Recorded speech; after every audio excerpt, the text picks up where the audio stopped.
ব্যবস্থা করে দিব, ইজ্জত লাগলে আমাকে বল, ইজ্জত আমি এনে ব্যবস্থা করে দিব। আমি আমার কাছে ওইগুলা চা যেগুলো মানুষে দিতে পারবে না, তারপরে আমি তোকে দিব। এবার সত্যি করে বলেন, আল্লাহ কি দেয় না নাকি আমরা নিতে জানি না? আমি সবার মুখ থেকে শুনতে চাই, আল্লাহ কি আসলেই দেয় না নাকি নিতে জানি না? আচ্ছা, যে আল্লাহকে আপনারা মানেন, এটা ওই আল্লাহ না যেটা ফেরাউনকে দিছিল? যারা দাঁড়ায় আছেন তারা একটু বলেন না, এই আল্লাহ ওইটা না যেটা নমরুদকে দিছিল? এই আল্লাহ ওইটা না যেটা আবু জাহেলকে দিছিল? এত বড় বড় বাটফাটদেরকে যদি আল্লাহ দিতে পারে, আপনার মতো মুসলমানকে কেন দিতে পারবে না? উনি দিতে জানে, উনি দিতে পারে, আমরা নিতেও জানি না, চাইতেও জানি না। অনেক আল্লাহর বান্দা আছে বলে, আমি নামাজ পড়ি, তারপর আল্লাহকে চাইছি, আল্লাহর কাছে চাইছি, আল্লাহ আমাকে দেয় নাই। রোজা রাখছি, চাইছি আল্লাহর কাছে, আল্লাহ আমাকে দেয় নাই। আমি এত টাকা মান্নত করছি, চাইছি, আল্লাহ আমাকে দেয় নাই। আহাদে আল্লাহ কি তোমার কন্টাক্ট হই না? তুমি কে? বলে যে বান্দা। দেনেওয়ালা কে? বলে যে আল্লাহ। তো আল্লাহ হচ্ছে মালিক, তুমি হচ্ছে গোলাম, তো তুমি চাইতে না থাকবা। তোমার কাজ হচ্ছে চাইতে যাওয়া, চাইতে যাওয়া। ওনার যেই দিন ইচ্ছে করবে সেই দিন দিবে। সময়, বার, তারিখ আপনার বেঁধে দেওয়ার কোনো অধিকার নাই। বাস শেষ তো। মাওলা চাইতে আছে, চাইতে আছে। একদিন, এক সপ্তাহ, এক মাস, 2 মাস, 1 বছর, 2 বছর, 3 বছর, 4 বছর, 5 বছর, চাইতেই আছে, চাইতেই আছে। আল্লাহ দেয় না। 10 বছর পরে আল্লাহ পাক বলে, দেখছস জিবরাইল, দেখছস আমি এতদিন দিই নাই, তারপরও আমার বান্দা আমার থেকে নিরাশ হয় নাই। আমি তো এটা চাইছিলাম। সুবহানাল্লাহ। এখানেই তো প্রেম, এখানেই তো মহাব্বত। আপনি কি মনে করছেন আল্লাহ আপনার নামাজের জন্য বসে আছে? আপনার আমার নামাজের জন্য আল্লাহ বসে আছে, আপনার আমার রোজার জন্য আল্লাহ বসে আছে।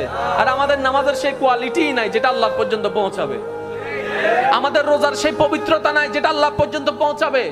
আল্লাহকে খুশি করতে পারবে এমন কোনো কিছু আমল আমাদের কাছে, আর আপনাদের কাছে বাদ দেন, আমার কাছেই নাই, যেটা আল্লাহকে আমরা দেখাইতে পারবো মওলা এটা এনেছি তোমার জন্য। যে কথা আমি বলতে চাচ্ছিলাম, একটু খেয়াল করেন।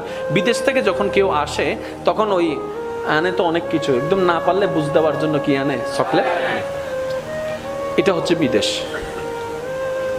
হাসর হচ্ছে আমাদের আসল দেশ। যেদিন আমরা আল্লাহর কাছে ফিরে যাব, সেই দিন যদি আল্লাহ জিজ্ঞেস করে, বান্দা তোকে আমি 50-60 বছর একটা ভিসা দিছিলাম, বান্দা বলবে আল্লাহ দিছিলাম। তোর খাবার দরকার আমি দিছি নাই? দিই নাই? আল্লাহ দিছ। তোর সৌন্দর্য দরকার দিই নাই? দিছ। আল্লাহ বান্দা তোর সম্মান দরকার আমি দিই নাই? আল্লাহ দিছ। তোর স্ত্রী পুত্র স্বামী দরকার আমি দিই নাই? আল্লাহ দিছ। তোর যা দরকার সব আমি দিছি তো? আল্লাহ দিছ। এবার আল্লাহ যদি জিজ্ঞেস করে, ওই দুনিয়ার থেকে আসার সময় আমি আল্লাহর জন্য কি আনছো? একটা জিনিস তো আমার জন্য আনছস নিশ্চয়, একটা জিনিস আমাকে দে। সেদিন আল্লাহকে কোন জিনিসটা দিবেন? নিজেকে প্রশ্ন করেন, উত্তর দেওয়ার দরকার নাই, নিজেকে প্রশ্ন করে দেখেন। দেখেন আপনার ব্রেনে বলছে কিচ্ছু নাই। সবাইকে প্রশ্ন করেন, কিচ্ছু? জোরে বলেন না কিচ্ছু।